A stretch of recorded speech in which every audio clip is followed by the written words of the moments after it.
سننے والی ہمارے سماج کے عزتدار ماں اور بہنوں، یہ جلسہ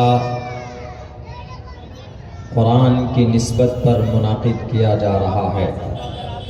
قرآن اللہ کا کلام ہے، اس میں کوئی شک نہیں ہے۔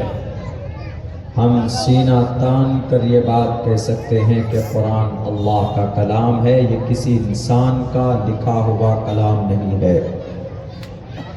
یہی فرق ہے قرآن میں دنیا کی اور مذہبی کتابوں میں۔ دنیا میں بہت سارے مذہب ہیں، ان کے ماننے والے ہیں، ان کی مذہبی کتابیں ہیں، مگر ان میں سب سے ممتاز اور نمایاں مقام رکھنے والی کوئی کتاب ہے تو اس کتاب کا نام قرآن پاک ہے، قرآن کریم ہے۔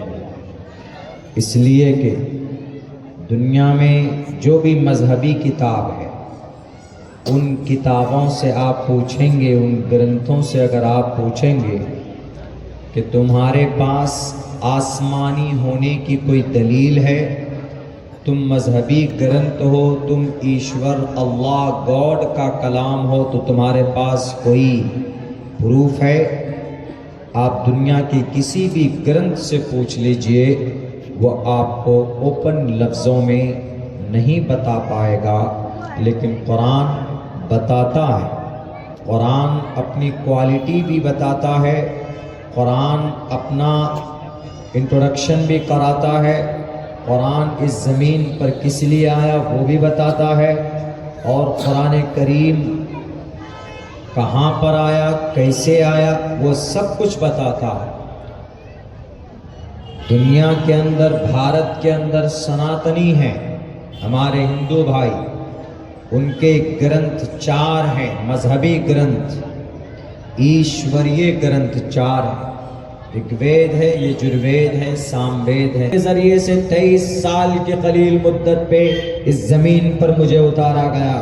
حدیث، اللہ اور اس کے رسول کی باتوں کو مانے گا، اتباع کرے گا تو ڈیفینیٹلی وہ کامیاب ہوگا۔ یہ قرآن ہے، یہ قرآن کا چیلنج ہے۔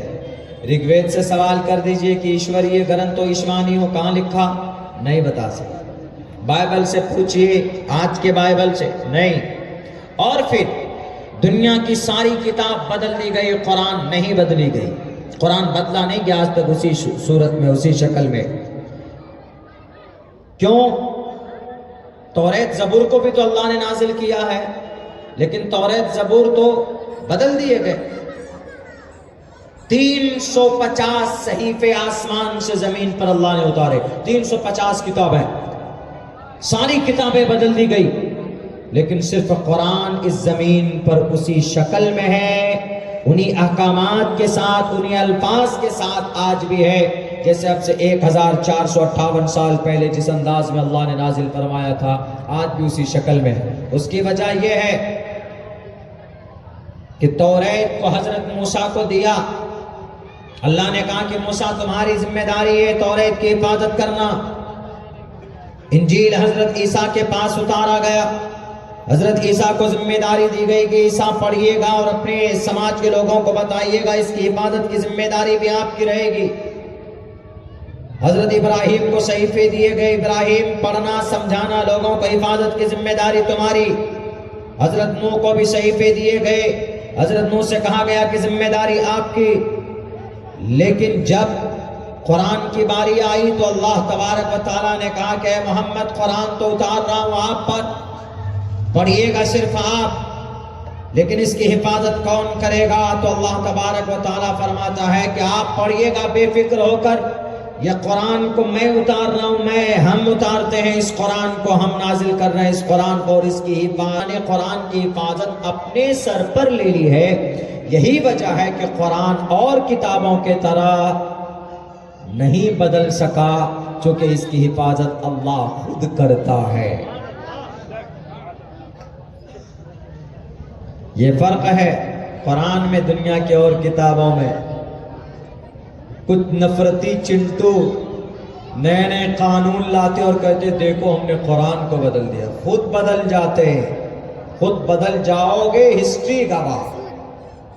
ملک شام کا پریزیڈنٹ چلا تھا قرآن میں تبدیلی کرنے کے لیے، بشار الاسد، شام میں جگہ نہیں ملی، ابھی بھاگا ہوا ہے، رشیا میں بیٹھا ہوا ہے۔ اس نے کیا تبدیلی کی تھی؟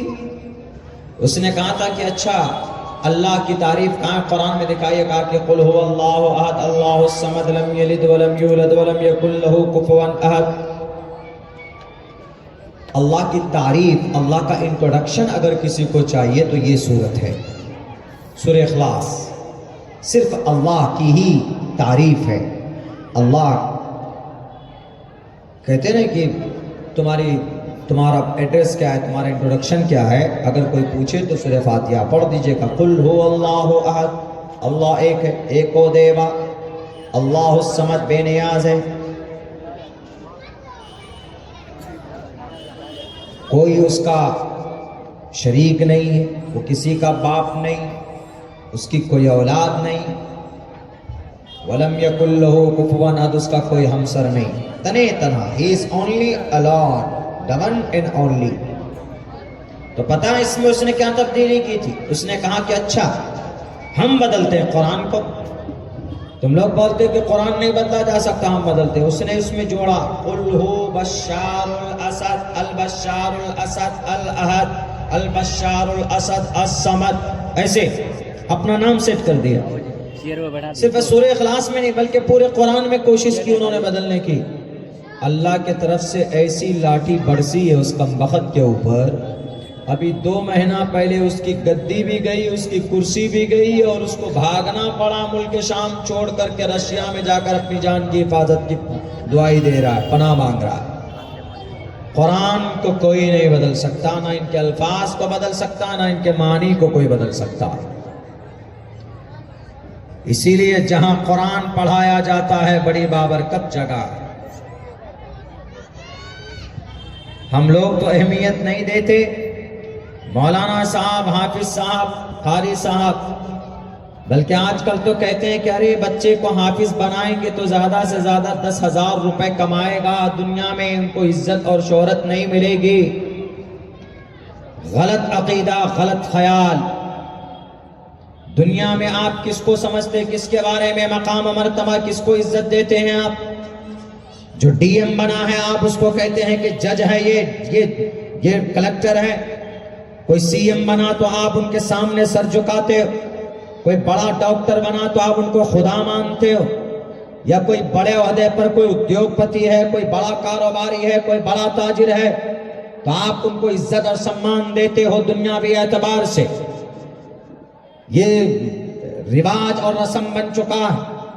ٹھیک ہے، ان کو ان کے عہدے کے حساب سے ان کو عزت ملنی چاہیے، لیکن شاید آپ نہیں جانتے ان تمام سے بڑھ کر اگر کسی کا مقام و مرتبہ ہے تو ایک عالم دین کا مرتبہ ہے، ایک حافظ قرآن کا مرتبہ ہے۔ اللہ کے نبی نے پوری اللہ کے نبی کی حدیث اٹھا کر دیکھ لیجئے، کسی کے اندر بھی یہ نہیں کہا کہ جو سی ایم ہوگا تو اس کو بڑا عہدہ، جو پردھان منتری ہوگا تو اس کو بڑا عہدہ، جو ڈی ایم صاحب ہوگا، کلکٹر ہوگا، کارپوریٹر ہوگا، مکھیا ہوگا، سرپنچ ہوگا، ممبر ہوگا تو اس کے لیے بڑے بڑے عہدے نہیں۔ اللہ تبارک و تعالیٰ نے واضح لفظوں میں جناب محمد الرسول اللہ صلی اللہ علیہ وسلم کی زبانی کہلوایا، اے نبی آپ بتا دیجئے دنیا کے ان لوگوں سے جو حافظ قرآن کو، عالم دین کو حقارت کی نگاہ سے دیکھتے، ان کو عزت نہیں دیتے، ان کو اپنے پاس بٹھانا گوارا نہیں کرتے، ان کو سمان نہیں دیتے ان کے شان کے حساب سے، انہیں بتا دیجئے کل قیامت میں سارے ادیوگ پتی، سارے ترم خواہ جب نفسی کے عالم میں مبتلا ہوگا تو اس وقت اگر کسی کی گردن اونچی ہوگی، اس وقت اگر کسی کو پاور اور مقام ہوگا، مرتبہ ہوگا تو ایک حافظ قرآن کا ہوگا۔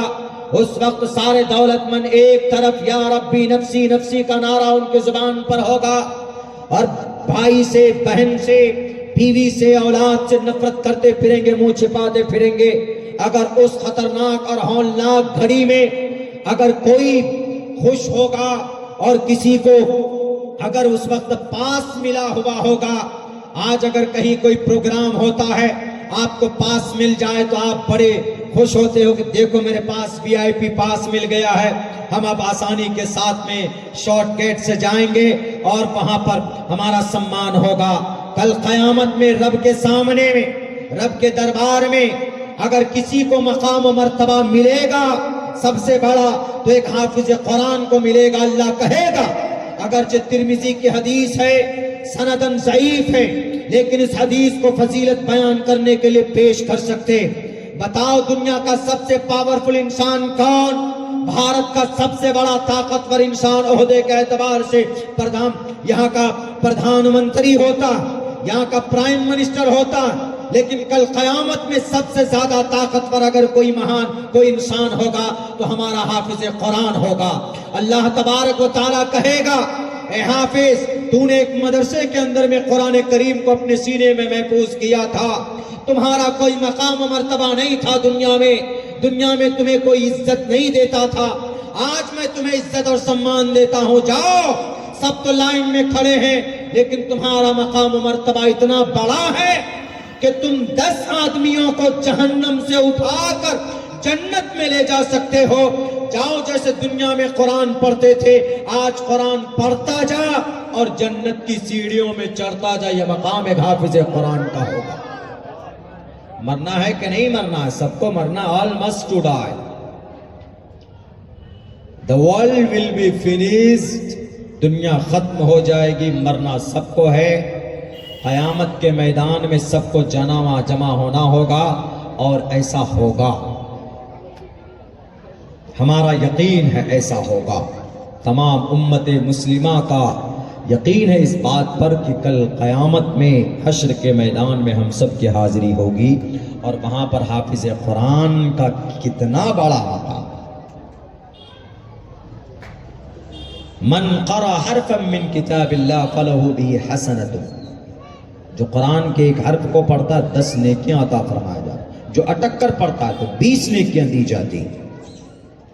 دنیا کی کسی کتاب کو پڑھنے پر کوئی نیکی نہیں۔ ہمارے ہندو بھائی پڑھتے ہیں، گایتری منتر پڑھتے ہیں، بھجن کرتے ہیں، ہنومان چالیسا پڑھتے ہیں، پنیہ کمانے کے لیے نہیں پڑھتے کہ ان کو پنیہ ملے گا، پڑھتے ہیں آدیش ہے، اپدیش ہے۔ اگر بھوت پریت پریشانی سے بچنا ہو تو ہنومان چالیسا پڑھتے ہیں، وہ جے ہنومان گیان گن ساگر جے کپیستے ہو لوک اجاگر رام دوت اتلت بلداما انجنی پتر پون ستناما۔ ان کا کنسپٹ ہے، ان کا عقیدہ یہی ہے کہ اگر کوئی پریشانی آئے تو پریشانی سے نکلنے کے لیے ہنومان چالیسا پڑھتے ہیں۔ ان کے عقیدے کے حساب سے ہو بھی سکتا ہے کہ بھئی ان کو کچھ ریلیف ملے نہ ملے، ان کے عقیدے کی بات ہے، لیکن آپ اگر سورہ فاتحہ پڑھتے ہیں یا ایک حرف پڑھتے ہیں، الحمدللہ رب العالمین الرحمن الرحیم مالک یوم الدین ایاک نعبد و ایاک نستعین اہدنا الصراط المستقیم صراط الذین انعمت علیہم غیر المغضوب علیہم ولا الضالین، الحمدللہ رب العالمین الرحمن الرحیم مالک یوم الدین الرحمن الرحیم مالک یوم الدین ایاک نعبد و ایاک نستعین اہدنا الصراط المستقیم اہدنا صراط الذين أنعمت عليهم غير المغضوب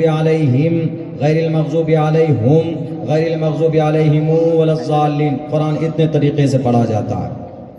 آپ نے نیکی، آپ نے قرآن کے حرف سنے، آپ کو بھی نیکی ملی اور مجھے ایک حرف پر 10 نیکی ملی ہے، یعنی اتنے ثواب قرآن پڑھنے پر۔ دنیا کی کسی بھی کتاب کے پڑھنے پر ثواب نہیں ہے، پنیہ نہیں، قرآن کے پڑھنے پر ثواب۔ یہ وہ کتاب ہے۔ لوگ کہتے ہیں کہ مولانا حافظ بن جائے گا تو 10,000 روپے کمائے گا۔ ہم بچوں کو حافظ نہیں بنائیں گے، اسکول بھیجیں گے۔ ارے اسکول بھیجیں گے منع نہیں ہے، اسلام منع نہیں کرتا، آپ اسکول بھی بھیجیے، ہمیں ڈاکٹر بھی چاہیے، ہمیں وکیل بھی چاہیے، اور سچ پوچھے تو چاہیے۔ آج کے زمانے میں ضرورت ہے، ہمیں وکیل کی بھی ضرورت ہے، ہمیں ڈاکٹرز کی بھی ضرورت ہے۔ آج کوئی کیس اگر چلا جاتا ہے مدرسے کا کورٹ میں تو ہمارے وکیل نہیں، کہ ہمارا مدرسے کا کیس لڑے، کل چل کر کے ہو سکتا ہے کہ کسی کی نیت پکڑے مدرسہ دارالسلام کے اندر آ جائے، ارے یہاں تو آتنکواد پیدا ہے، یہاں تو آتنکواد کی تعلیم ہوتی ہے۔ جسے بھی ہوا 3 روز 4 روز پہلے صوبہ مہاراشٹر کا ایک بہت بڑا تعلیمی ادارہ جامعہ اشاعت العلوم اکل کنواں، وہاں باہر کے کوئی شیخ آ کر رہتے تھے، تو آپ شیخ پر کارروائی کرو، اگر مجرم ہے ان کو پکڑیے، جو بھی قانونی پروسیس ہے ان کے اوپر لاگو کیجئے نا۔ مدرسے کی کیا غلطی ہے؟ پورے مدرسے کو بند کرنا چاہتے ہو، پورے مدرسے کو سیز کرنا چاہتے ہو۔ آج تک اس مدرسے سے ایک بھی دکھا دے ریکارڈ کے اندر، اگر آپ کا انٹیلیجنٹ اتنا مضبوط ہے، ایماندار ہے، دکھا دیجئے کہ بھارت کے ایک جامعہ اشاعت العلوم اکل کنواں نہیں، پورے بھارت، پورے صرف صوبہ اتر پردیش میں 23,500 مدرسے ہیں، صوبہ بنگال کے اندر بھی کئی ہزار مدرسے ہیں۔ آپ دکھا دیجئے کہ کسی بھی مدرسے میں، کسی بھی مدرسے سے پڑھ کر نکلنے والا حافظ قرآن عالم دین آتنکواد بنا ہو، کسی کا مرڈر کیا ہو، کسی کا قتل کیا ہو، آپ نہیں بتا سکتے، نہیں دکھا سکتے۔ لیکن یہ ہے کہ پاور آپ کے پاس ہے، طاقت آپ کے پاس ہے، پاور کا غلط استعمال کر کے آپ گدی پر زیادہ دن تک بیٹھے رہنا چاہتے ہو، ہم جانتے ہیں اس بات کو۔ لیکن میرے بھائیوں، جب معاملہ کورٹ تک پہنچتا ہے تو ہمارے پاس وکیل نہیں ہوتا، ہمیں وکیل کی بھی ضرورت ہے، ہمیں حافظ قرآن کی بھی ضرورت ہے، ہمیں عالم دین کی بھی ضرورت ہے، ہمیں جج کی بھی ضرورت ہے، ہمیں عالم دین، ہمیں ڈاکٹر کی بھی ضرورت ہے، اور ہمیں مفتی صاحب کی بھی ضرورت ہے۔ ہمیں اس دیش کے سمویدھان کو مضبوط کرنے کے لیے ہمارے سمویدھان کا جانکار بھی ہمارے بیچ میں ہو، ہمیں اس طرح کی تعلیم کی بھی ضرورت ہے۔ ورنہ اگر صرف ہم ان چیزوں پر اگر دھیان نہیں دیں گے تو آپ کو پتہ نہیں، آپ کے کیس لڑنے والے کوئی نہیں ہوں گے۔ ایک جگہ کا معاملہ تھا، لڑکی نان مسلم اور وہ لڑکی مسلم بنی، لڑکا مسلمان تھا اپنی مرضی سے، کیس ہوا کورٹ میں، تو کوئی وکیل اس کا کیس لڑنے کے لیے تیار نہیں تھا۔ کیوں ہم یہ کیس نہیں لڑیں گے؟ اوپر سے ہمارے خداؤں کے طرف سے پریشر ہے۔ میرے بھائیوں، اس دیش میں رہنا ہے، آن بان شان کے ساتھ رہنا ہے، تو ہم اپنی مذہبی شناخت کے ساتھ رہیں گے، ہم اپنی قرآن کی تعلیم کے ساتھ رہیں گے، اور ہمارے پاس ہمیں مدرسوں کے ساتھ زندہ رہیں گے، اور مکتب کے ساتھ ہم اپنے بچوں کو تعلیم اور عقیدے کی تعلیم ہم دیں گے۔ اگر کوئی بولے گا کہ مدرسہ چلانا آتنکوادی کا اڈا ہے، مدرسوں میں آتنکواد پلتے برستے ہیں، ایک صوبے، ایک آسام کا ایک وہ بے وقوف، وہ الٹریٹ وہاں کا سی ایم، وہ کہتا ہے کہ ہم نے مسلمانوں کو جمع کیا، مسلمانوں سے پوچھا کہ بتاؤ کہ تم کو ملا چاہیے کہ تم کو ڈاکٹر چاہیے، تو مسلمانوں نے کہا کہ ہم کو ڈاکٹر چاہیے۔ ہم نے مسلمانوں کو بلایا اور ان سے پوچھا کہ بتاؤ تم کو مفتی چاہیے کہ تم کو انجینئر چاہیے۔ ہم نے مسلمانوں سے بلا کر پوچھا تو مسلمانوں نے سب نے یہی کہا کہ ہمیں ڈاکٹر ہی چاہیے، ہمیں انجینئر چاہیے، ہمیں ویگیانک چاہیے، ہمیں MBBS MD ڈاکٹر چاہیے۔ اس کمبخت کو نہیں معلوم ہے کہ دنیا کے اندر سب سے بڑا ڈاکٹر کا خطاب اگر کسی کے نام ہے تو ابو بکر محمد بن زکریا الرازی کے نام ہے، جو مدرسے کا پروڈکٹ تھا۔ نہیں معلوم تاریخ تو آسام کے چیف منسٹر صاحب اور دیش کے نفرتی منتریوں سنو، رانے صاحب آپ بھی سنیے، ڈاکٹر ابو بکر محمد بن زکریا الرازی، جنہوں نے چیچک جیسی مہلک بیماری کا اس کا اینٹیڈوٹ اگر کسی نے نکالا ہے تو ابو بکر محمد بن زکریا الرازی کا نام آتا۔ 1923 کے کانفرنس میں، لندن کے اندر کانفرنس ہوتی ہے، اس کانفرنس میں ڈاکٹر کا امام، ڈاکٹر کا خطاب، ڈاکٹر کی امام کا خطاب ڈاکٹر ابو بکر محمد بن زکریا الرازی کے نام آتا۔ اگر تم کو لگتا ہے کہ مدرسے کے اندر صرف پڑھ کر کوئی مولانا بنتا، کوئی حافظ بنتا ہے، تو سنو، اس زمین کے اوپر آج بھی دنیا کا سب سے مضبوط ترین قوم یہودی کو لوگ مانتے ہیں۔ پوچھئے کہ یہودی، تم اپنے آکسفورڈ یونیورسٹی کے اندر جو القانون کتاب پڑھاتے ہو، ایم ڈی ڈاکٹر بنانے کے لیے، اس ایم ڈی ڈاکٹر کی پڑھانے کے لیے بنانے کے لیے جو کتاب پڑھائی جاتی ہے، تمہارے اس آکسفورڈ، ہارورڈ اور لندن یونیورسٹی کے اندر اس کتاب کو لکھنے والا کون ہے؟ القانون کتاب کا لکھنے والا ایک حافظ قرآن ہے، 11 سال کی عمر میں حافظ قرآن بنا تھا، جس کا نام شیخ حسین ابن علی سینا۔ وینس پلانٹ ہمارے سولر سسٹم کے اندر 8 اور 9 پلانٹ ہیں، ان میں سے جوپیٹر ہے، یہ چندرما ہے، سورج ہے اور وینس ہے، اس طرح مرکری ہے۔ وہ وینس پلانٹ کی بیٹھ کر زمین پر یہیں سے اپنی نظروں سے کسی نے اگر کھوج کر اس کو نکالا ہے تو وینس پلانٹ کو کھوجنے والا ویکتی کا نام ابن ہیثم ہے، جو مدرسے کا پروڈکٹ تھا۔ چشمہ بنانے والا، یہ کیمرے کی ایجاد اور کیمرے کے اندر لینس بنانے والا اس مرد مجاہد کا نام ابن ہیثم ہے، جس کی کتاب دا نالج اور آپٹکس آج بھی انگریز پڑھ کر اس کے اوپر ریسرچ کر کے ترقی کرتے۔ اس کا یہ مطلب نہیں کہ مدرسے میں علماء حافظ قرآن بناتے ہیں بچوں کو تو یہ حافظ کچھ کر نہیں سکتا ہے۔ ڈاکٹر آپریشن کرتا ہے، پوچھو کہ آپریشن میں سیزر استعمال کرتے ہو، آپریشن میں بلیڈ استعمال کرتے ہو، آپریشن کے جو انسٹرومنٹس ہیں، ان انسٹرومنٹس کو ڈیزائن کرنے والا، وجود میں لانے والا کون؟ کوئی ڈاکٹر نہیں، بلکہ اس ڈاکٹر کا نام ابو القاسم الزہراوی، جو مدرسے کا پڑھا لکھا تھا۔ آؤ مدرسہ بند کرو، ان مدرسوں کی کیا قربانی تم بھول گئے ہو۔ ارے دیش کو بھی اگر ضرورت پڑی تھی مرد مجاہد کی تو کوئی ڈاکٹر نہیں آیا تھا، کوئی پروفیسر نہیں آیا تھا، کوئی انجینئر نہیں آیا تھا۔ اس وقت اگر انگریز کے سامنے میں سینہ تان کر کوئی مرد مجاہد کھڑا تھا تو شیخ الاسلام حسین احمد مدنی کھڑا تھا۔ اگر اس دیش کو آزاد کرنے کے لیے برطانیہ کی دھرتی پر جا کر انگریزوں سے بحث کرنے والا کوئی مرد مجاہد تھا تو اس کا نام مولانا محمد علی جوہر تھا۔ اس دیش کو آزاد کرنے کے لیے مالٹا کے اندر 4 سال تک قید با مشقت کی سزا کاٹنے والا کوئی مرد مجاہد تھا تو اس کا نام شیخ الہند مولانا محمود حسن دیوبندی رحمت اللہ علیہ تھا۔ اس دیش کو آزاد کرنے کے لیے اگر جہاد کے فتوے کی ضرورت پڑی ہے تو اس فتوے کو لانچ کرنے والا کوئی مرد مجاہد تھا تو کوئی ڈاکٹر، انجینئر، پائلٹ نہیں، بلکہ شاہ عبدالعزیز محدث دہلوی تھا۔ پتہ یہ چلا کہ اگر ہمارے علماء نہ ہوتے تو دیش بھی آزاد نہیں ہوتا، تم گدی پہ بیٹھے ہوئے نہیں ہوتے۔ یہ تو ہمارے مدرسے کی ایک جھلک ہے۔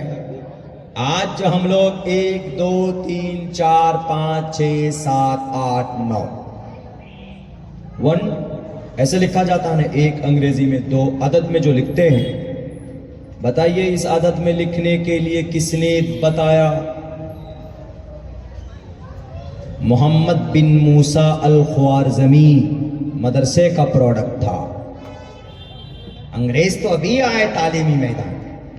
ہمارے بچے جو اسکول میں پڑھتے ہیں کیا پڑھتے ہیں؟ میتھ پڑھتے ہیں، سائنس پڑھتے ہیں، کیمسٹری پڑھتے ہیں۔ کیمسٹری کا بانی کون؟ جابر ابن حیہ کیمسٹری کا بانی۔ اس کو بدل دیا، پہلے نام الکیمیا تھا۔ بتائیے مدرسوں میں ایلیگیشن، ارے مدرسوں سے کیا ہوگا؟ مدرسے میں ڈاکٹر نہیں ملے گا، پائلٹ نہیں ملے گا، انجینئر نہیں ملے گا۔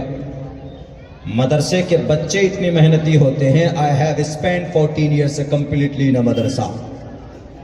2 سال کے اندر میں نے 2 سال کے اندر ہائی اسکول، نرسری سے لے کر ہائی اسکول تک کی تعلیم میں نے 2 سال کے اندر کمپلیٹ کی۔ آؤ کون سا اسکول والا آتے ہو جو گرو کرتا ہے مدرسوں کو، جو ڈیمورلائز کرتا ہے؟ میں سب کو چیلنج نہیں کر رہا ہوں کہ نہیں مدرسوں میں کچھ ہوتا ہی نہیں، مدرسوں میں صرف اللہ رسول، ارے وہ مقصد ہے زندگی کا ہمارا۔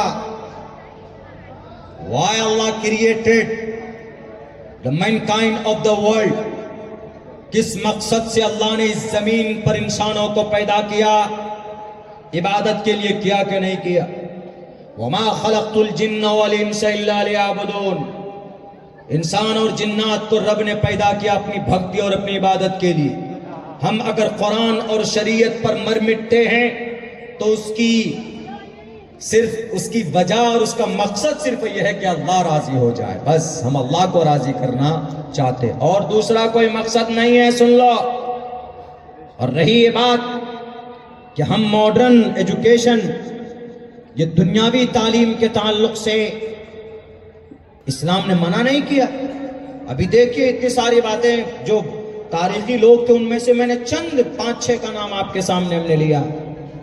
یہ جو آرگینک دوائی ہے، جڑی بوٹی کی دوائی، اس دوائی کی کھوج کس نے کی؟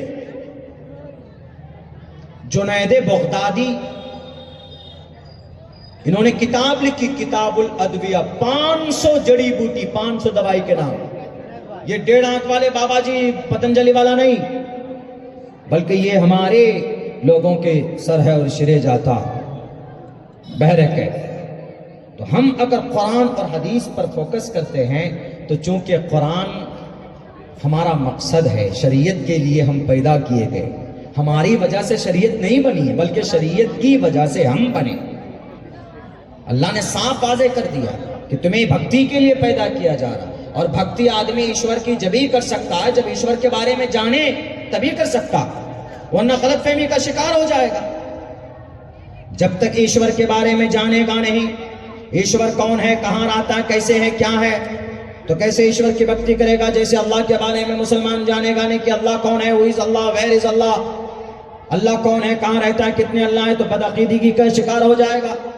تو اسی لیے عقیدہ سمجھانے کے لیے، بتانے کے لیے ہمارا سب سے پہلے مکتب اور مدرسہ، ہم سب سے پہلے اس اللہ کے بارے میں جاننا چاہتے ہیں جس اللہ نے منی کے ناپاک قطرے سے خوبصورت انسان بنایا، ہم اس اللہ کو جاننا چاہتے ہیں۔ اور پھر اللہ کو جاننے کے لیے، جاننا کوئی غلط بات نہیں ہے، اچھی بات ہے۔ گیتا کے اندر ایک بہت اچھی بات کہی گئی، بہونام جنمنا منتے گیان مان مام پرپدیتے واسودیوا سرومتی سمہاتما سدرلمہ ادارا سرو ایویتے گیانی تاتمیو میمتماستتا سیکتاتما مامیوا متمام گتم۔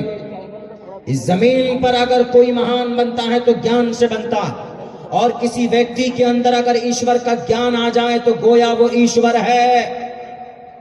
ایشور کا گیان ہے تو ایشور ہے، میں نہیں کہہ رہا ہوں، گیتا کہہ رہی، کتنی اچھی بات کہہ رہی ہے۔ یعنی جو گیانی ہوتے ہیں ایشور کے، ان کو سمان دو، ان کو عزت دو۔ اس سے ہم یہ رزلٹ بھی نکال سکتے ہیں کہ جو عالم دین ہے، جو حافظ قرآن ہے، ان کو سمان دیجئے، ان کو عزت دیجئے۔ جو مدرسہ چلاتے ہیں ان کو سپورٹ کیجئے۔ اگر یہ مدرسہ بند کر دیں، تالے لگا دیں، 20 سال کے بعد جو بچہ آج موبائلوں میں ہے، یہ خدا کو چھوڑ کر 1 کروڑ خدا کی عبادت کرنے پر مجبور ہوگا، دیکھ لیجئے گا۔ اس لیے ایشور کی بھکتی کے لیے ایشور کو جاننا ضروری ہے۔ مسلمان حج کرنے جائے گا، حج کے احکام اور ان کے فرائض اور ارکان کو جاننا ضروری ہے، ورنہ وہ یہ سوچے گا کہ چلو ہم حج کرنے جا رہے ہیں، یا لوگوں کے مال کو بے ایمانی کر لے گا، کسی کی زمین ہڑپ لے گا، یا کسی کا پیسہ لے کر نہیں دے گا اور کہے گا کہ نہیں ہم حج کرنے جا رہے ہیں، وہاں پر کعبۃ اللہ کے غلاف کو پکڑ کر ہلائیں گے اور وہاں پر حجر اسود کے قریب میں جا کر دعا کریں گے اور اللہ ہمارے تمام گناہوں کو معاف کر دے گا۔ غلط سوچ۔ حقوق اللہ معاف ہو سکتا، حقوق العباد معاف نہیں ہو سکتا۔ آپ 70 مرتبہ حج کر لو۔ ایسے ہندو بھائیوں کے لیے بھی، جیسے اتر پردیش میں بھی ایک بہت بڑا کمبھ کا میلہ چل رہا ہے، اس میں ایک ہوڑ آ گیا ہے، ارے چلو پاپ دھل جائے گا گنگا میں اسنان کرنے سے۔ میرے ہندو بھائیوں، یہ غلط کنسپٹ ہے۔ گنگا اسنان کرنے سے پاپ نہیں دھلتا ہے، جیسے حج کرنے سے مسلمانوں کے حقوق العباد معاف نہیں ہوتے ہیں۔ حقوق اللہ اگر اللہ چاہے تو معاف کر سکتا، وہ جبھی کرے گا معاف جب آپ سچے دل سے توبہ کریں گے۔ حقوق العباد، حقوق اللہ کیا ہے؟ آپ نے نماز نہیں پڑھی، آپ کو احساس ہوا، آپ نے آنسو کے قطرے بہائے، اللہ کے سامنے روئے گڑ گرائے، تو اللہ ہو سکتا معاف کر دے، نہیں بھی کر سکتا، معاف بھی کر سکتا۔ زکوٰۃ نہیں دی، روزے نہیں رکھے آپ نے، اور بھی جو تھے آپ نے حقوق اللہ کے تعلق سے آپ نے جو کام نہیں کیے، آپ نے توبہ استغفار کیا، ممکن ہے کہ اللہ معاف کر دے. لیکن حقوق العباد، بندے کا حق، کسی کو مارا، کسی کو برا بھلا کہا، کسی کو زبان سے تکلیف دی، کسی کا 1 روپے بےمانی کر لیا، رشوت کی تھیلی دو کر کسی کی دکان کو اپنے بنا لیا، کسی کی زمین پر ناجائز قبضہ کر لیا. 70 مرتبہ حج کر لیجئے، 70 مرتبہ، بلکہ آپ کی موت ہو کر آپ جنت البقیع میں دفن ہو جائے. جنت البقیع میں کیا میں 1 قدم اور آگے بڑھاؤں؟ روضہ اقدس کے نیچے حضرت ابوبکر، عمر اور اللہ کے نبی کے قریب میں آپ کو دفنا دیا جائے، تب بھی اللہ آپ کے گناہوں کو معاف نہیں کرے گا. کیوں؟ اللہ نے ضابطہ بنا دیا. اگر دنیا میں کسی کی بےمانی کرو گے، کسی کو تکلیف دو گے، تو کل قیامت میں تمہیں نیکیوں سے تمہیں اس کی بھرپائی کرنی پڑے گی. اگر اس شخص نے معاف نہ کیا تو. علماء بیٹھے ہیں، پوچھ لیجئے گا، اتدرون من المفلس؟ اللہ کے نبی کی پوری حدیث ہے.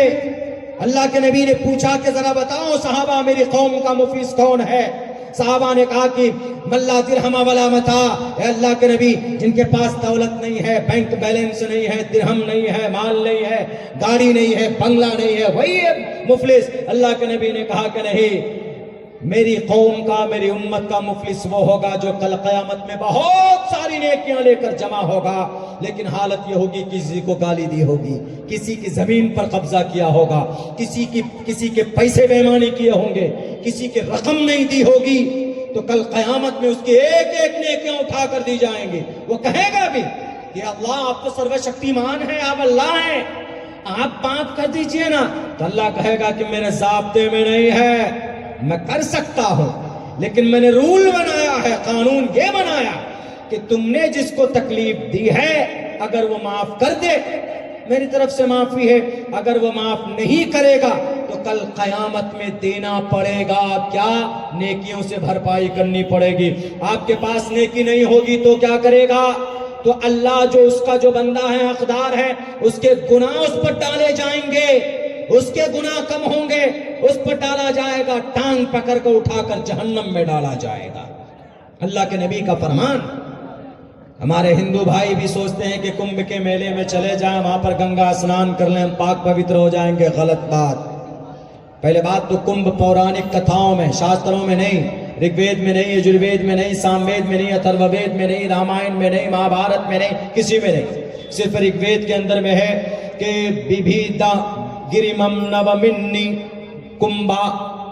ایک لفظ کمبھا تھا، کمبھا نہیں، لیکن یہ پریاگراج کے لیے بھی استعمال نہیں ہوا اور یہ کمبھ کے میلے کے لیے استعمال نہیں ہوا.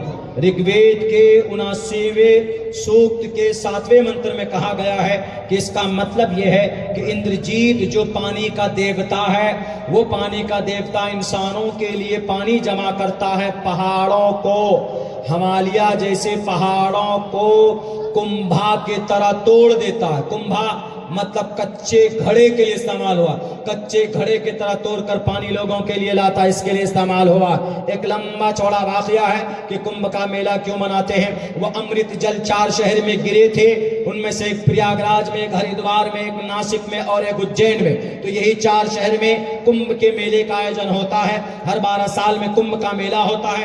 144 سال میں مہا کمبھ کا میلے کا آیوجن ہوتا ہے. کانسیپٹ یہی ہے. اس کمبھ کے میلے میں سب سے بڑا کام یہ ہوتا ہے کہ آپ گنگا میں اسنان کیجئے، آپ کے گناہ دھل جائیں گے. یہاں تک یہ بات تو ٹھیک ہے، لیکن سارے گناہ، سارے پاپ نہیں دھلیں گے.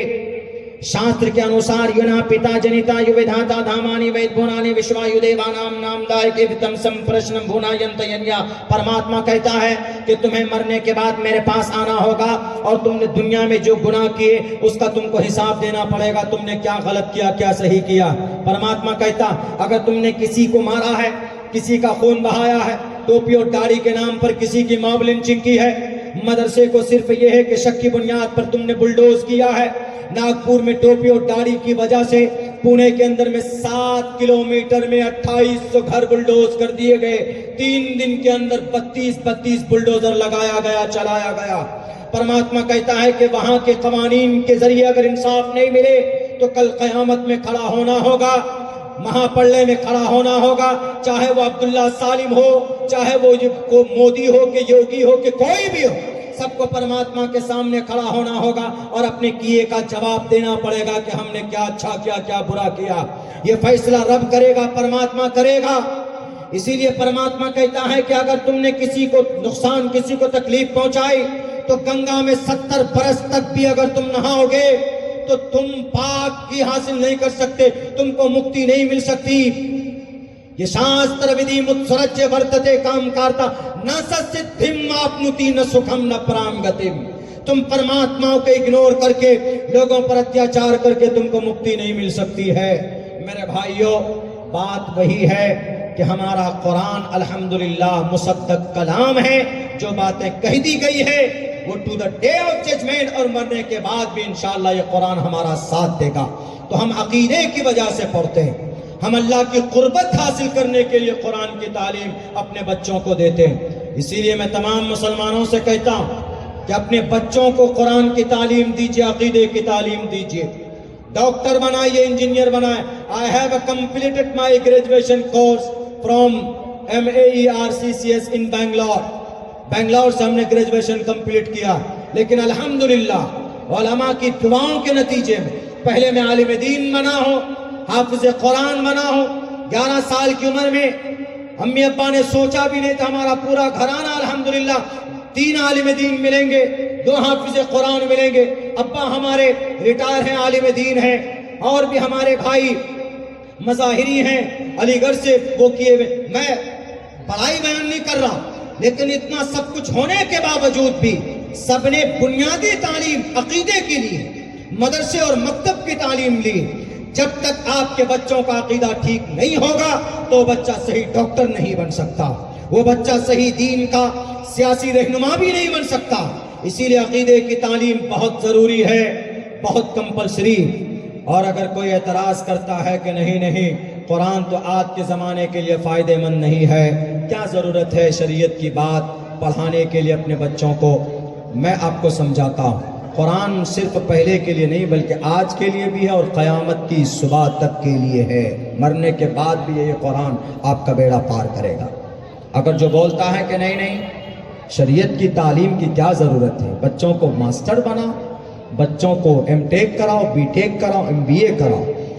میں اور کوئی ہو سکتے مخالف, لیکن میں تو نہیں ہوں. آپ کچھ بھی کرائیے, لیکن ایک بات میں بول دوں کہ جو مسئلے کا حل جو قرآن میں ہے دنیا کی کسی اور دنیاوی یا ماڈرن اکیڈمک کوالیفیکیشن میں نہیں ہے. یہی آپ کے کلکتہ میں 4 مہینہ پہلے غالباً ایک بڑا حادثہ ہوا تھا. کون سا حادثہ تھا؟ آر جگر میڈیکل کالج کا ایک ڈاکٹر لیڈی ڈاکٹر کی عزت لوٹی گئی, اس کا مرڈر ہوا. مرنے کے بعد 4 مرتبہ پھر اس کا ریپ ہوا تھا. پتا CBI نے چارج شیٹ میں کیا لکھا؟ نہیں لکھا. ہمارے نوجوانوں کو تو سوشل میڈیا سے فرصت ہے نہیں. کھساری لال کا گانا پشپا 2 نے کتنا کمایا, پشپا 3 کب آنے والی ہے, اس کا ڈائریکٹر کون ہوگا, اسی میں لگے ہوئے. دنیا میں کیا ہو رہا ہے اس کے بارے میں نالج نہیں رکھتے. آپ کے پاس جو ینتر اور تنتر ہے یہ موبائل, یہ آپ کے لیے یوزفل بھی ہے اور ہارمفل بھی ہے. آپ اس موبائل کے ذریعے سے بہت کچھ اچھا سیکھ سکتے ہیں, اور آپ اسی موبائل کے ذریعے سے آپ اپنے دماغ کو ناپاکی کا اڈا بھی بنا سکتے ہیں. اسی لیے موبائل ہے تو اس کا مس یوز مت کیجیے, اچھا یوز کیجیے. CBI نے ابھی تک جو رپورٹ داخل کیا اس میں انہوں نے لکھا 2 باتیں لکھی. آپ کے اس گھٹنا کی وجہ سے تقریباً کئی مہینے تک پروٹیسٹ ہوئے اور بہت زیادہ نقصان ہوا شہر کلکتہ کا. اس میں جو 2 باتیں لکھی میں وہ بتانا چاہتا ہوں. ان دونوں باتوں کا تعلق اللہ کے نبی کی زندگی سے ہے, قرآن سے ہے, شریعت سے ہے. CBI آفیسر جانتا ہے, بتائیے اس کو سمجھ میں آ گئی بات, لیکن نفرتی چنٹوؤں کو قرآن کی بات سمجھ میں نہیں آ رہی. انہوں نے کیا لکھا؟ انہوں نے لکھا کہ اگر وہ گارڈ, وہیں کا گارڈ تھا غالباً جس نے ایسا کیا, کہا کہ اگر اس گارڈ نے شراب نہ پی ہوتی تو وہ گارڈ ریپسٹ نہ ہوتا, مرڈرر نہ ہوتا, اور وہ آج جیل میں نہ ہوتا. اس نے یہ بات ظاہر کی اپنے نوٹ میں لکھا, نوٹ میں وہیں رکھ دیجئے. انہوں نے لکھا کہ اگر وہ گارڈ شراب نہ پیتا تو آج وہ مرڈرر نہ ہوتا, ریپسٹ نہ ہوتا. اور وہ ڈاکٹر اہانا، ریل نام کچھ اور وہ ڈاکٹر اہانا اگر وہ اس رات میں اکیلی نہ ہوتی تو آج وہ زندہ ہوتی۔ ان دونوں باتوں کا تعلق کس سے ہے؟ قرآن سے ہے کہ نہیں ہے؟ اللہ کے نبی کی جیونی سے ہے کہ نہیں ہے؟ ذرا بتا دو ان نفرتی چنٹوں سے جو لوگ کہتے ہیں کہ آج قرآن پڑھ کر کیا بھلا ہوگا۔ آج پورے بھارت میں ہر علاقے میں، ہر کونے میں 1 منٹ میں 45 بچی کا رجسٹرڈ ریپ ہوتا، یعنی وہ ریپ رجسٹری ہوتی ہے، 45 بچیوں کی عزت لوٹی جاتی ہے پورے بھارت کے اندر آج کی تاریخ میں۔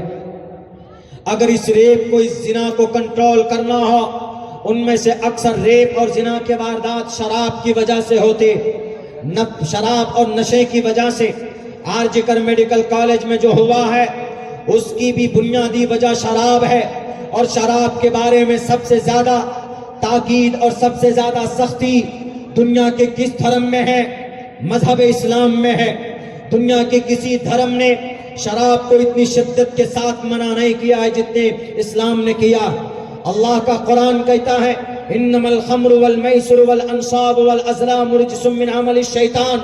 انما الخمر، بے شک شراب، والمیسر والانصاب، بت پرستی، اور پھر بہت ساری خرافات اس کے اندر میں، جوا، انما الخمر والمیسر والانصاب، شراب، جوا اور بت پرستی، اور پھر وہ قرآن اندازی کے تیر زمانے جاہلیت میں پائے جاتے تھے۔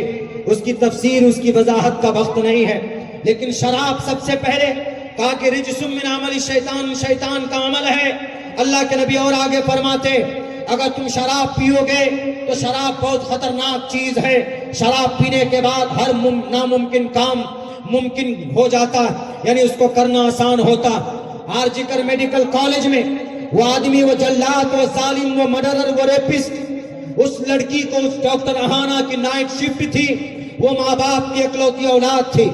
اس کا ماں کا فون آتا ہے کہ بیٹی تم کہاں ہو، گھر کیوں نہیں آئی؟ وہ کہتی ہے کہ ماں میں صبح کو جاؤں گی، میری نائٹ شفٹ ہے۔ وہ ظالم وہیں پر بیٹھا ہوا سنتا، آج تو محترمہ اکیلی ہے، چلو آج کچھ الگ کیا جائے، انجوائمنٹ ہونا چاہیے۔ وہ اپنے روم میں جاتا ہے، 5 بوتل شراب پیتا ہے، 5 بوتل۔ وَلَا تَشْرِبِ الْخَمْرَ فَإِنَّهَا مِفْتَاحُ كُلِّ شَرٍ۔ کسی نبی نے، کسی قوم کے دھرم گرو نے، کسی مہاپرش نے اتنی شدت کے ساتھ شراب کی پینے پر منع نہیں کیا، پابندی نہیں لگائی جتنی میرے نبی پاک علیہ الصلوۃ والسلام نے جتنی شدت کے ساتھ اس کو منع کیا۔ چونکہ نبی جانتے ہیں، نبی فرماتے ہیں کہ شراب برائیوں کا اڈا ہے، جڑ ہے۔ شراب پینے کے بعد بیوی پر ہاتھ اٹھانا آسان، شراب پینے کے بعد دوستوں کو گالی دینا آسان، شراب پینے کے بعد ماں کو الٹا سیدھا کہنا آسان، شراب پینے کے بعد کچھ بھی غلط کام کر سکتے ہیں، اور شراب پیتے ہیں اپنی قیمتی رقم کو خرچ کر کے۔ جب تک شراب میں بندہ رہتا ہے مومن نہیں رہتا۔ علماء بیٹھے ہیں، میں تو ایک طالب علم ہوں، اللہ کے نبی کی حدیث ہے بخاری اور مسلم کی، لا یشرب الخمر حین یشرب وهو مومن۔ شراب کا ایک قطرہ حلق میں اترتا ہے تو ایمان انسان کی، مومن کی دل سے نکل جاتا۔ اور بعض محدثین نے اس کی وضاحت بھی کی، اگر شرابی حالت نشہ میں موت ہو جائے تو وہ کفر کی حالت میں مرے گا، چونکہ ایمان اس کے اندر تھا ہی نہیں، اس لیے شراب گندی چیز ہے۔ وہ آدمی 5 بوتل شراب پیتا اور رات کو 3 بجے اس ڈاکٹر کے پیچھے جاتا۔ وہ ڈاکٹر اکیلی رات کو 3 بجے کانفرنس ہال میں جا کر لیٹ جاتی، وہ جا کر اس کے پاس چھیڑتا، دروازہ بند کر دیتا، اس کو چھیڑنے لگتا۔ وہ ڈاکٹر اپنی جان بچانے کی کوشش کرتی ہے تو اس پر اپنے رعب جمانے کے لیے زور سے تھپڑ مارتا، اس کا چشمے کا شیشہ ٹوٹ کر اس کی آنکھ میں گھستا، اس کی آنکھ پھوٹ جاتی۔ یہ سی بی آئی نے اپنی رپورٹ میں لکھا ہوگا، میں کوئی اخباری بات نہیں کر رہا، میں نے اس کرائم برانچ کے ان کے چارج شیٹ کو ہم نے پڑھا ہے، آپ بھی پڑھ سکتے ہیں۔ میرے بھائیوں، اسی پر بس نہیں کیا، جب وہ عورت قابو میں نہیں آ رہی تھی تو اس نے زور سے اس کی کلائی کو مروڑا، اس کی ہاتھ، اس کی کلائی توڑ دی اس ظالم نے، اس حیوان نے۔ یہ کوئی انسان نہیں کر سکتا، یہ حیوان کر سکتا، اور انسان حیوان بنتا ہے شراب کی وجہ سے، اور شراب پر شدت سے اگر کسی نے اسٹینڈ لیا، کسی نے منع کیا، اسی قرآن نے منع کیا، اسی شریعت نے منع کیا، اسی مدرسے میں پڑھانے والوں نے شراب کی برائی کو لوگوں کے سامنے وضاحت کے ساتھ بیان کیا۔ جب اس پر بھی وہ اس کا من نہیں بھرا، اس کے ساتھ ریپ کرتا تو پہلی مرتبہ میں اس کی موت ہو جاتی۔ جب پہلے مرتبہ میں ایگزسٹ کرتی ہے وہ دفاع کرتی ہے کہ میری جان بچ جائے، تو وہ نیچے لٹا کر گھٹنے سے اس کی ریڑھ کی ہڈی توڑتا ہے، مر جاتی ہے۔ مرنے کے بعد 4 مرتبہ ریپ ہوتا ہے، 4 مرتبہ ریپ ہوتا ہے۔ بتاؤ دنیا والوں، اس ریپ کا ذمہ دار کون؟ شراب اس کا ذمہ دار ہے۔ اور شراب کی مخالفت کس نے کی ہے؟ اللہ کا قرآن سب سے پہلے 1450 سال پہلے اللہ کے قرآن نے 1458 سال پہلے اللہ کے قرآن نے کہا کہ شراب مت پینا، گندی چیز ہے۔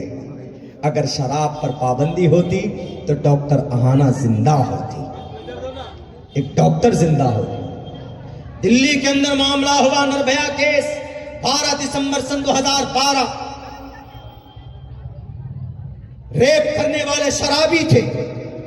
2017 کے 19 دسمبر کو تلنگانہ حیدرآباد کے اندر ڈاکٹر پرینکا ریڈی کی عزت لوٹی جاتی۔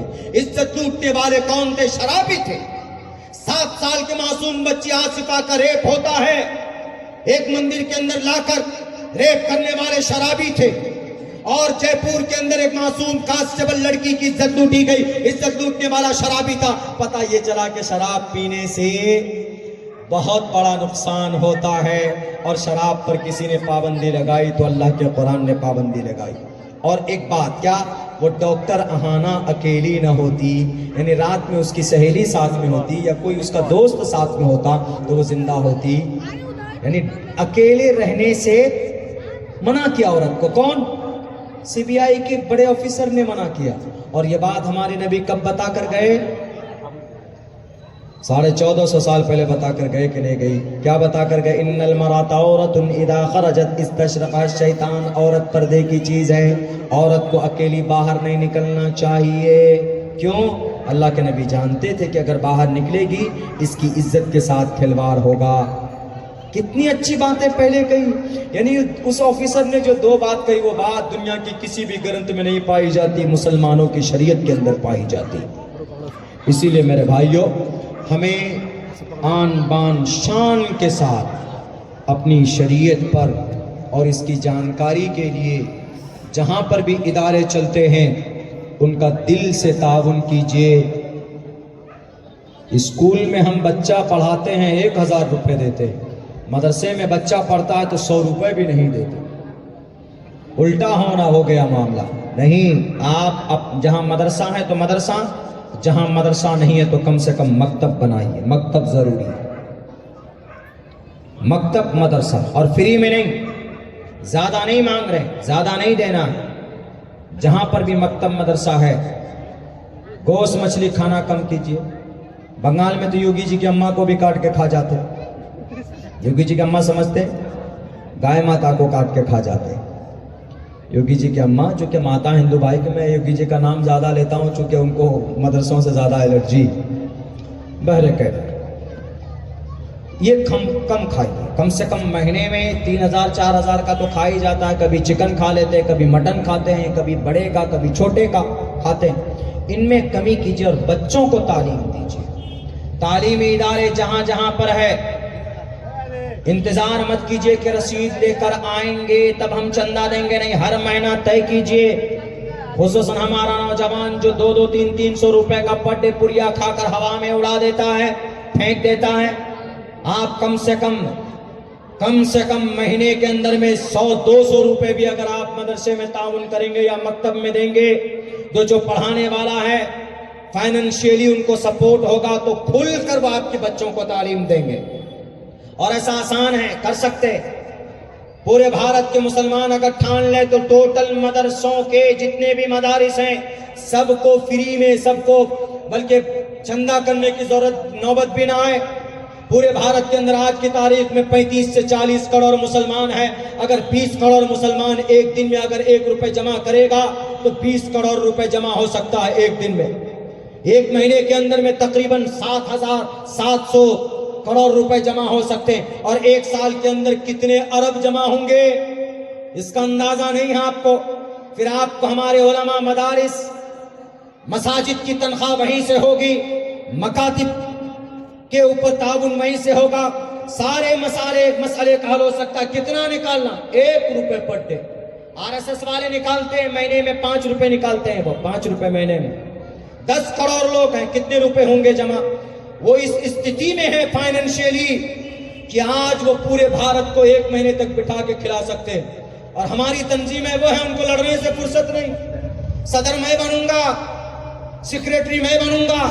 ہماری بڑی تنظیمیں اور بڑے یہ ادارے اگر چاہتے, میں نے رات ہی تقریر میں بات کہی, وقف بورڈ کے اندر اتنی آمدنی ہے, اگر یہ چاہتے تو بھارت کے ٹوٹل مدرسوں کو چلایا جا سکتا تھا ان کی آمدنی سے.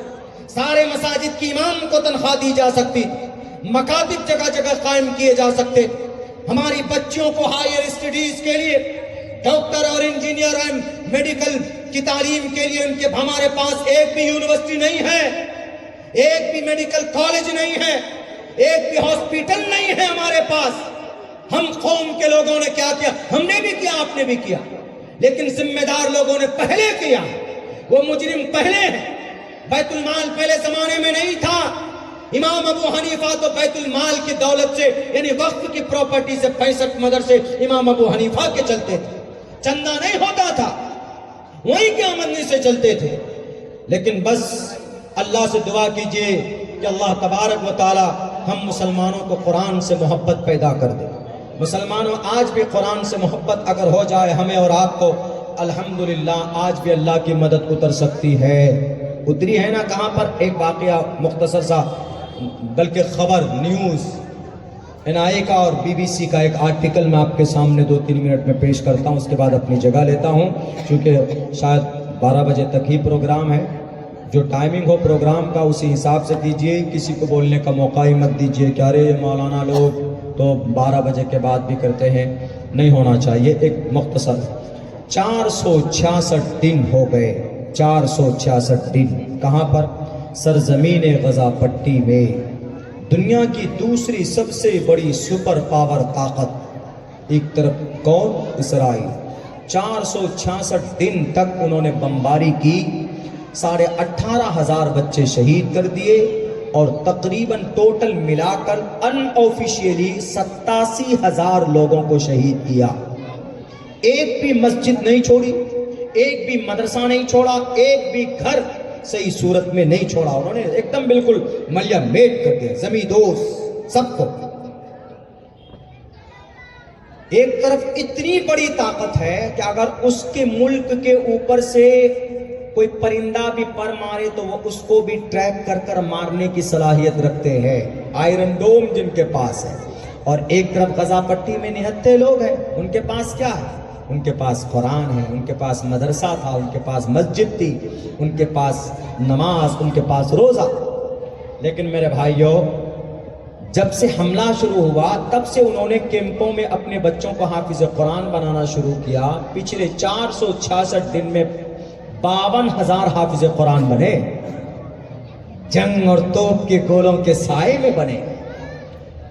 اور جن 5,000 نوجوانوں نے انگریز کو جھکایا, اسرائیل کو جھکایا, جنگ بندی کا اعلان کیا, اور ہمارے 5,000 غزہ پٹی کے 5,000 نوجوانوں نے نہیں کہا کہ ہمیں معاف کر دیجئے, غلطی ہو گئی. نہیں, اسرائیل کا آرمی چیف آ کر کے کہا کہ ہم تم سے جنگ نہیں جیت سکتے, ہم سیز فائر کرنا چاہتے ہیں. تو ان 5,000 نوجوان جو لڑ رہے تھے انہوں نے کیا کہا؟ جنگیں بند ہوگی, ہم بھی نہیں چاہتے ہیں جنگ, لیکن ہماری شرطوں کے حساب سے جنگ بندی کا اعلان ہوگا. تو ان کی شرطوں کے حساب سے, ان 5,000 نوجوانوں کی شرطوں کے حساب سے جنگ بندی کا اعلان کیا گیا. وہ 5,000 نوجوان کون تھے؟ ایک طرف آئرن ڈوم ہے, ایک طرف بیلسٹک میزائل کا مطلب اگر آپ کو لاک کر دیا گیا تو آپ دوڑ کر گھوم کر سمندر میں چلے جائیں, دیگھا چلے جائیں, آپ ہلدیا چلے جائیں, اگر آپ زمین میں گھس جائیں گے تو وہاں پر بھی گھس کر کے وہ میزائل مارتا ہے، اسی کا نام بیلسٹک میزائل ہے، جس کو ٹارگیٹڈ کلنگ میزائل بولتے ہیں۔ بھارت کے اندر یہ میزائل بھی بنانے والا ایک قرآن کا عاشق، قرآن کی تلاوت کرنے والا ایک ڈاکٹر اے پی جے عبد الکلام تھا، جس نے بھارت کو ٹارگیٹڈ بیلسٹک میزائل بنا کر کے دیا۔ قرآن سے بڑی محبت تھی۔ جب وہ آئے تھے راشٹرپتی بھون تو صندوق میں کچھ کپڑے تھے اور یہ قرآن کریم کا ایک نسخہ بھی لے کر کے آئے تھے، تو قرآن کے عاشق نے بھی بھارت کو میزائل بنا کر کے دیا ہے۔ اس لیے ان لوگوں کو پتہ چلنا چاہیے جن کو قرآن سے نفرت بیرک ہے۔ تو اس ٹیکنالوجی کے سامنے میں 5000 نوجوانوں نے سینہ تان کر مقابلہ کیا۔ کون سی مدد تھی میرے بھائیو؟ آرمی چیف نے کہا ہم ان سے مقابلہ نہیں جیت سکتے۔ کیوں جی؟ پتہ نہیں، شام تک جنگ ہوتی ہے اور شام کو بڑے پراگندہ حال ہو جاتے ہیں، یہ ادمرے ہو جاتے ہیں، لیکن جب رات گزارتے ہیں، رات میں ہم جنگ بند کر دیتے ہیں، صبح ہر دن پھر پگڑی باندھ کر آتے ہیں اور پھر پوری طاقت کے ساتھ لڑتے ہیں۔ ان کو رات میں طاقت آتی کہاں سے؟ ان کو رات میں کہاں سے ان کو موٹیویشن ملتا؟ ان کی ہمت بڑھانے والا کون فنڈ کر رہا ہے؟ کون ہے ان کی ہمت کو جو بڑھاوا دے رہا؟ تحقیق کی گئی، موساد کو لگایا، سارے ایجنسی کو لگایا، تو کسی نے کلوزلی رپورٹ پیش کی۔ انہوں نے کہا کہ ارے یہ تو راتوں کو کیا کرتے ہیں، راتوں کو عشاء کی نماز پڑھتے ہیں، عشاء کی نماز کے بعد 6 گھنٹے کے لیے سو جاتے ہیں، اس کے بعد تہجد کے لیے اٹھتے ہیں، وضو کرتے ہیں اور تہجد کی نیت باندھتے ہیں، اور پھر وہاں پر تہجد میں قرآن کریم کی تلاوت کرتے ہیں۔ اور جب کوئی بندہ قرآن کریم کی تلاوت کرتا ہے تو اللہ سے قریب ہوتا ہے۔ کہ ہیتو برہمگتستانتی ستسنگتردان وچارتوشا، ہندو شاستروں میں بھی ہے کہ پرماتما کے قریب ہونا ہے تو پرماتما کے شاستر کو پڑھو۔ مسلمانوں کے قرآن میں ہے الا بذکر اللہ تطمئن القلوب، اللہ کا ذکر کرو گے تو دل مطمئن ہوگا، دل مطمئن ہوگا۔ وذکر فإن الذکریٰ تنفع المؤمنین، ذکر کرنے سے ذکر منافع دیتا ہے، مسلمانوں کو اللہ سے قریب ہوتا ہے۔ تو وہ راتوں کو تہجد کی نماز میں اٹھتے ہیں اور قرآن کریم کی تلاوت کرتے ہیں، 8 رکعت کے اندر 2 3 پارے پڑھتے ہیں، پھر فجر کی نماز جماعت کے ساتھ ادا کرتے ہیں، فجر کی نماز کے بعد 2 پارے تلاوت کرتے ہیں، اس کے بعد پھر ناشتہ جو بھی ہوتا ہے، ناشتہ کرنے کے بعد سر پر کفن باندھ کر پگڑی کی شکل میں نبی کی سنت کو سجا کر میدان میں نکلتا ہے۔ تو اس نے کہا کہ یہ تو کہیں پر طاقت انرجی کی کوئی چیز دکھی نہیں۔ تو پھر اس رپورٹر نے کہا کہ جب تک ان کا رشتہ اس قرآن سے جڑا ہوا ہے، تم پوری دنیا کی طاقت لگا دو، تم ان سے جیت نہیں سکتے، چونکہ ان کا پاور ہاؤس ان کا قرآن ہے۔ بھارت کے اندر ٹائیگر شیر میسور ٹیپو سلطان جس دن شہید ہوئے تھے، فجر کی نماز کے بعد 2 پارے کی تلاوت کر کے جب انگریز کے سامنے میں تلوار چل رہی تھی، اس سے پہلے انگریز نے وہ نظارہ نہیں دیکھا تھا۔ ایک ہاتھ میں نہیں، دونوں ہاتھ سے تلوار چلانے والا یودھا بھارت میں آج تک کوئی نہیں تھا۔ کہا جاتا ہے کہ چھترپتی شیواجی کے بیٹے شمبھاجی چھترپتی تھے، لیکن ایک ہاتھ سے تلوار کی طاقت تھی، لیکن ان سے بھی بڑا یودھا بھارت نے اگر پیدا کیا ہے تو اس کا نام شیر میسور ٹیپو سلطان تھا۔ اس کی وجہ یہ تھی کہ ڈیلی 1 پارہ تلاوت کرتے تھے تو ایک ہاتھ میں تلوار تھی۔ جس دن شہید ہونے والے ہیں اس دن 2 پارے کی تلاوت کر کے نکلے تو اللہ نے دونوں بازوؤں میں ایسی طاقت دی کہ انگریز کو جھکنا پڑا وہاں پر۔ میرے بھائیو، آج بھی قرآن میں پاور ہے، آج بھی پاور ہے۔ قرآن سے رشتہ تو مضبوط کیجئے۔ گانا سننے میں مست مگن رہتے ہیں لیکن قرآن کی تلاوت نہیں۔ قرآن پر رشتہ مضبوط کیجئے۔ اللہ تبارک و تعالیٰ نے بڑے بڑے ترم خاک و سرماؤں کو اس قرآن کے سامنے جھکایا۔ بہرکیف قرآن کی تعلیم کے لیے مکتب ضروری ہے، مدرسہ ضروری ہے، جہاں پر بھی ان کو فائنینشیلی مدد کیجئے۔ اللہ تبارک و تعالیٰ آپ کو اجر عظیم عطا فرمائے گا۔ بہت بہت شکریہ اراکین جلسہ کا، حضرت محتمم صاحب کا، ان کی پوری ٹیم کا کہ آپ سب نے اس ناچیز کو بلایا۔ میں دل سے شکر گزار ہوں، شکریہ ادا کرتا ہوں۔ السلام علیکم ورحمۃ اللہ۔ قرآن تمہاری جگہ کون سی ہے؟ تم اترے کہاں پر؟ جب آسمان سے آئے تو جگہ کون سی؟ نزل علی قلبک، جناب محمد رسول اللہ صلی اللہ علیہ وسلم کے قلب اطہر پر اتارا گیا ہوگا۔ قرآن تم چاہتے کیا؟